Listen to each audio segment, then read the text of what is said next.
Hey guys, so growing up with an Italian-American father, Easter time for me always meant cannolis. If you're not familiar with a cannoli, it is a delicious Italian pastry filled with sweetened ricotta and mascarpone cheese. So a few years ago, my dad and I got together and we thought, let's try to make cannolis ourselves.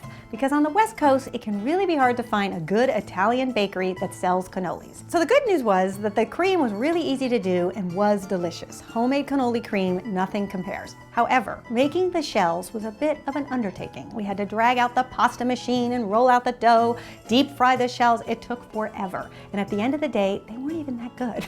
They were too hard. So after that little fiasco, I figured there had to be an easier way. So I took my love of cannolis and merged it with my newfound French influence coming from my husband's family and developed the Cannoli-Napoleon. It takes this dessert to a whole other level, and it couldn't be easier to do.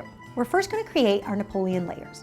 You're going to take some store-bought puff pastry, roll it out, and cut 3-inch to 4-inch rectangles. Transfer them to a parchment-lined cookie sheet, and then you are going to bake for about 10 to 12 minutes, just until they're golden brown. Now, one word of advice when it comes to serving individual desserts like this.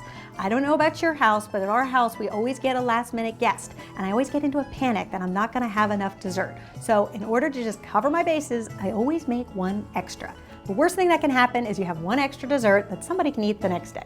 While your layers are baking, you're then gonna get on with making your cannoli cream. So you're gonna take whole milk ricotta cheese. I really think the whole milk works better than the skim milk or the non-fat ricotta. It's a dessert after all, so go for the full fat. To that, you're gonna add the mascarpone cheese and your powdered sugar. You don't even need an electric mixer. You can just whisk this all up with a wooden spoon.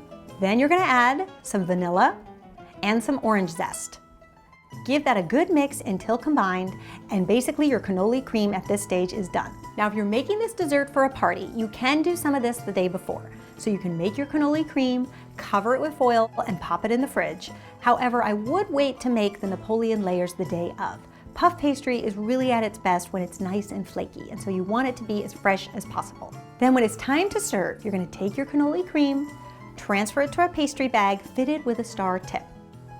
You're gonna take one of your puff pastry sheets and pipe out a layer of cannoli cream.